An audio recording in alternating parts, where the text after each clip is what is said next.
So hello everyone, welcome back to I smart study point. तो देखिए, जैसा कि आपको पता होगा, मैंने फिजिक्स, केमिस्ट्री, मैथ, बायोलॉजी में 50-50, 60-60 मोस्ट इंपॉर्टेंट क्वेश्चन दिए थे पूरी बुक का पोस्टमार्टम करके, यानी कि पूरी बुक से आपको छांट करके दिए थे। ठीक है, और उसका सॉल्यूशन भी मैंने स्टार्ट कर दिया है। केमिस्ट्री का तो आप एक टॉपिक बना भी दिया, बाकी फिजिक्स का आज टॉपिक होगा। ठीक है, फिजिक्स के जो 50 मोस्ट इंपॉर्टेंट टॉपिक दिए थे, उसमें जो आपका पहला टॉपिक है कूलाम का नियम, और उसमें चौथा टॉपिक है विद्युत बल रेखाएं।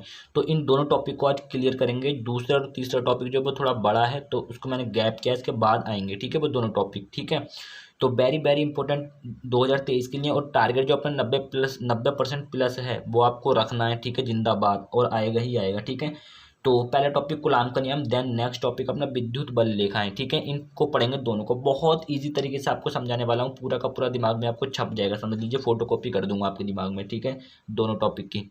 आइए, है क्या क्या बोल रहा है, देखिए। कूलाम का नियम, दो स्थिर बिंदु आवेशों के बीच लगने वाला आकर्षण अथवा प्रतिकर्षण का बल। ठीक है, उन दोनों आवेशों के गुणनफल के अनुक्रमानुपाती तथा उनकी बीच की दूरी के वर्ग के व्युत्क्रमानुपाती होता है। अभी नहीं समझ में आया होगा, अब आएगा। ठीक है, कहना क्या चाह रहा है भाई, देखिए।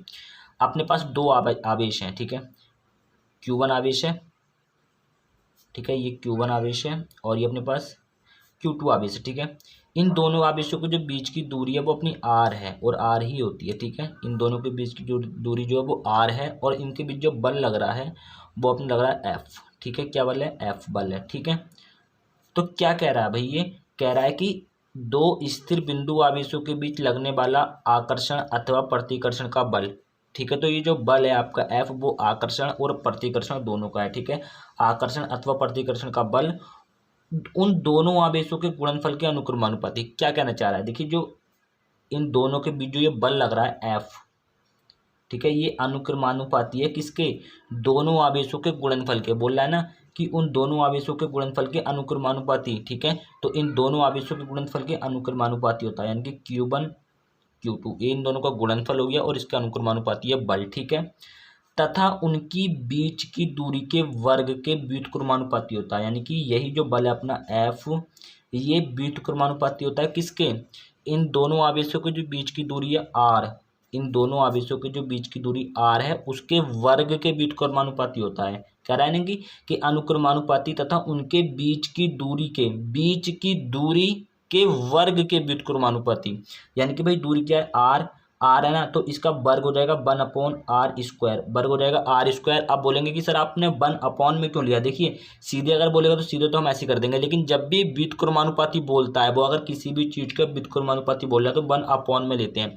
जैसे मेरे पास x है, मैंने बोला कि इसका व्युत्क्रम क्या हो जाएगा? इसका हो जाएगा 1/x। ऐसे क्या बोला कि भाई x² है, तो इसका व्युत्क्रम क्या हो जाएगा? 1/x²। ठीक है, ऐसे होता है। तो अब भाई जब इसने बोला कि दूरी के वर्ग के व्युत्क्रमानुपाती होता है, तो दूरी क्या है? दूरी का वर्ग क्या हो जाएगा? r², और इसका व्युत्क्रम क्या हो जाएगा? 1/r²। ठीक है, तो इसके व्युत्क्रमानुपाती होता है, वर्ग के व्युत्क्रमानुपाती होता है। ठीक है, अब ध्यान से देखिए, दो स्थिर बिंदु आवेशों के बीच लगने वाला आकर्षण अथवा प्रतिकर्षण का बल उन दोनों आवेशों के गुणनफल के अनुक्रमानुपाती, यानी कि दोनों आवेशों के बीच जो बल लग रहा है अपना F, वो इन दोनों आवेशों के गुणनफल के अनुक्रमानुपाती। देखिए, यहाँ पे गुणा का चिन्ह होगा, गुणनफल के अनुक्रमानुपाती होता है, तथा उनकी जो बीच की दूरी R, जो बीच की दूरी R है, उसके वर्ग के व्युत्क्रमानुपाती होता है। चिन्ह आपका वही रहेगा, बस व्युत्क्रमानुपाती जहाँ बोलता है उसके 1 में आ जाता है। ठीक है, तो व्युत्क्रमानुपाती होता है। ठीक है, इतना क्लियर हुआ। देन इन दोनों जो आपको दी हुई हैं, इन दोनों को मिला दीजिए आप। क्या हो जाएगा? ये हो जाएगा F समानुपाती Q1 Q2/r²। अब बोलेंगे कि ये r² के बटे में कैसे आ गया? देखिए, इधर तो आपका लेफ्ट हैंड साइड में F दिख रहा है, तो F आ गया अपना अनुक्रमानुपाती Q1 Q2, ऐसा आ गया। और जब हम इसको लेंगे इसके साथ गुणा में, तो ऐसे आएगा, इंटू 1/r²। अब 1 से मल्टीप्लाई करेंगे तो वही आ जाएगा, r इसके बट्टे में आ गया। ठीक है, r²। इतना क्लियर है। उसके बाद जब आप इस समानुपाती भी बोलते हैं इसे, जब इसके चिन्ह को हटाएंगे तो एक नियतांक आता है। क्या आता है? F = हो जाएगा 1/4πε0 Q1 Q2/r²। ठीक है, जब इसका चिन्ह हटा तो एक नियतांक आ गया 1/4πε0। तो यहाँ पे जो अपना ये है 1/4πε0, ये क्या है? एक नियतांक है। 1/4πε0, ये अपना एक नियतांक हो गया। ठीक है, नियतांक हो गया, और जो इसकी वैल्यू होती है, इसकी वैल्यू भी होती है, इसकी वैल्यू क्या होती है 9 × 10⁹ ठीक है, नोमेरिकल आएंगे इस पर, ठीक है। तो ये हो गया, ठीक है। और अपना जो ये आया फॉर्मूला निकल के F = 1/4πε0 Q1 Q2/R², ठीक है। इसे ही हम कूलाम का नियम बोलते हैं, ठीक है, यही कूलाम का नियम होता है, ठीक है। क्लियर हुआ इतना? बहुत इजीली मैंने आपको समझाया, क्लियर हुआ होगा, मुझे तो उम्मीद है कि पक्का आपको क्लियर हुआ होगा, ठीक है। तो अगर कहीं भी व्युत्क्रमानुपाती बोलता है तो सिंपल सी बात है कि उसके बटे में आपको ले लेना है, जिसके भी व्युत्क्रमानुपाती वो बोलता है तो उसके बटे में आपको वो चीज़ ले लेनी होती है, ठीक है। बहुत इजी टॉपिक था, मुझे उम्मीद है कि आपको क्लियर हो गया होगा, और मोस्ट इंपॉर्टेंट टॉपिक है 2023 बोर्ड एग्जाम के रिगार्डिंग, ठीक है। अगला अपना क्या था? अगला था अपना विद्युत बल रेखाएं। विद्युत बल रेखाएं और विद्युत क्षेत्र एक ही चीज़ होती है लगभग। देखिए है क्या, ठीक है। मैंने देखिए नीचे इसकी परिभाषा और चित्र बनाया हुआ है। चित्र मुझसे थोड़ा ख़राब बन गया, तो आप चित्र पे थोड़ा फोकस करिएगा और इसे अच्छे से बनाइएगा, ठीक है क्या ये चीज़ देख लेते हैं इसको, ठीक है। बहुत अच्छा है टॉपिक।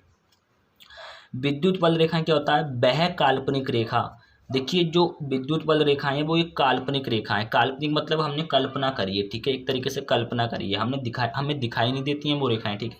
यानी कि जो विद्युत बल रेखाएं होती हैं ये दिखाई नहीं देती हैं, ये काल्पनिक रेखाएं हैं, ठीक है। तो वह काल्पनिक रेखा जिससे आवेशों के, यहाँ पे हो सकता है जिसके द्वारा, ठीक है, जिसके द्वारा लिख सकते हो आप यहाँ पे, तो जिससे आवेशों के बीच लगने वाला विद्युत बल, ठीक है, ध्यान दीजिए, आवेशों के बीच लगने वाला विद्युत बल। तो यहाँ पे देखिए अभी दो आवेश थे Q1 Q2 और इनके बीच में बल लग रहा था आकर्षण और प्रतिकर्षण का, तो बल ही लग रहा है ना। तो यहाँ भी क्या बोल रहा है कि बीच लगने वाला विद्युत बल, यहाँ पे विद्युत बल बोला उसने, तो भाई आवेशों के बीच जो बल लग रहा है उसकी बात कर रहा है ये, कि वह काल्पनिक रेखा जिससे आवेशों के बीच लगने वाला विद्युत बल या फिर विद्युत क्षेत्र की दिशा को दर्शाता है उसे विद्युत बल रेखाएं कहते हैं। जैसे अपने पास देखिए ये आवेश हैं दो, एक +Q1 है और एक -Q है, ठीक है। तो एक +Q आवेश है, एक -Q आवेश है, ठीक है। तो इनके बीच में जो बल लग रहा है, इनके बीच में जो बल लग रहा है या फिर विद्युत क्षेत्र की दिशा को दर्शा रहा है, उसे ही हम विद्युत बल रेखाएं कहते हैं। अब देखिए जैसे ये जो आपकी रेखाएं दिख रही हैं रेड, यही विद्युत बल रेखाएं हैं, ठीक है। तो भाई जहां तक ये रेखाएं फैली होंगी, ठीक है, जहां तक ये रेखाएं फैली होंगी वहां तक फोर्स होगा यानी बल होगा, और जहां तक ये मतलब जितने एरिया में ये रेखाएं फैली होंगी, जैसे मान लीजिए मैंने यहाँ तक दिखाया हुआ है, ठीक है, यहाँ तक मैंने दिखाया हुआ है, ठीक है।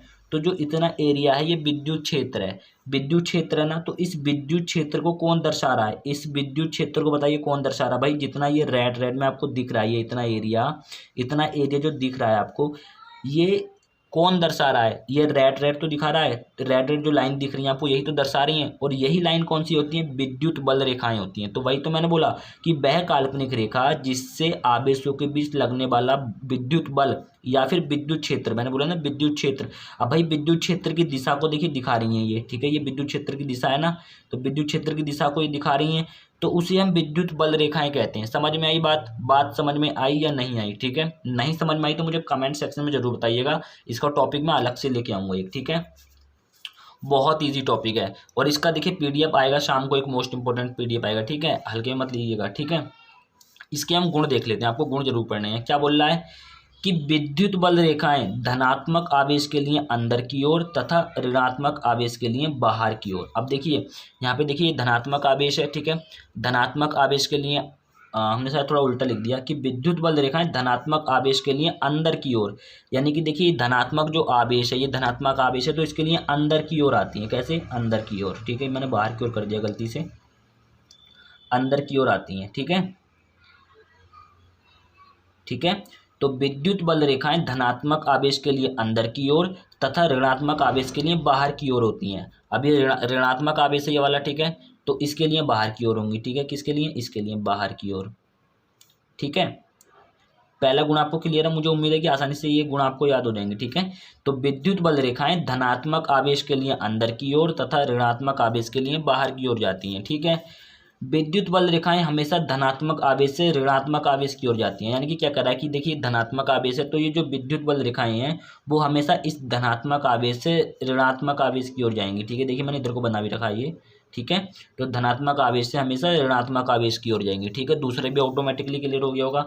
विद्युत बल रेखाएं कभी भी एक दूसरे को काट नहीं सकती या काटती नहीं है। तो देखिए बताइए कि क्या ये जो विद्युत बल रेखाएं इधर को जा रही हैं ये कभी एक दूसरे को काट सकती हैं? कहीं पे प्रतिच्छेद करेंगी, काटने का मतलब होता है ऐसे करके, ऐसे काट दिया, ठीक है। तो कभी ये काट सकेंगे ऐसे करके बताइए, कहीं भी किसी भी पॉइंट पे आप मुझे बता दीजिए काट सकेंगी, नहीं काट सकेंगी ना, तो तीसरा पॉइंट भी आपको इजीली क्लियर हो जाएगा। विद्युत बल रेखा एक काल्पनिक रेखा है। अब देखिए मैंने ऊपर बताया कि विद्युत बल रेखा एक काल्पनिक रेखा है, इसको हम कभी देख नहीं सकते। किसी वायर में अगर करंट प्रवाहित होता है, मतलब किसी वायर में अगर तार में अगर करंट जा रहा है, तो क्या आप उस करंट को देख सकते हो? नहीं देख सकते हैं, तो वह एक काल्पनिक हो गया, मतलब हमने कल्पना ही तो की है। करंट कैसा होता है वो तो अभी हमने देखा नहीं है कैसे प्रवाहित होता है तार में, है ना। तो एक तरीके से कल्पना ही करी है हमने, तो वही चीज़ यहाँ पे है, ठीक है। विद्युत बल रेखाएं वही चीज़ होती है, वह काल्पनिक रेखा जिससे आवेशों के बीच लगने वाला विद्युत बल या विद्युत क्षेत्र की दिशा की वो दर्शाता है, उसे हम विद्युत बल रेखाएं कहते हैं, ठीक है।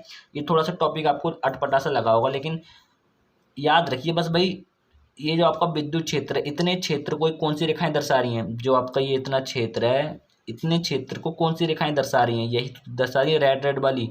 तो यही रेखाएं तो विद्युत बल रेखाएं होती हैं। सिंपल सा टॉपिक है, बिल्कुल इजी सा, ठीक है। तो ये पूरा टॉपिक था, इसका पीडीएफ आपको 8 बजे मिलेगा टेलीग्राम ग्रुप में। टेलीग्राम ग्रुप का लिंक मैंने डिस्क्रिप्शन बॉक्स में दिया हुआ है, जल्दी से जाके ज्वाइन कर लीजिए, ठीक है। सारे के सारे आपको मिलेंगे उसमें, ठीक है। जो जल्दी ज्वाइन कर लेगा उसका बहुत बेनिफिट होने वाला है।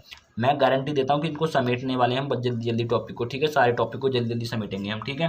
बाकी अगर वीडियो पसंद आए तो वीडियो को एक लाइक कर दीजिएगा, और चैनल पे पहली बार आए तो सब्सक्राइब कर लीजिएगा, ठीक है। सब्सक्राइब जरूर कीजिएगा, ठीक है।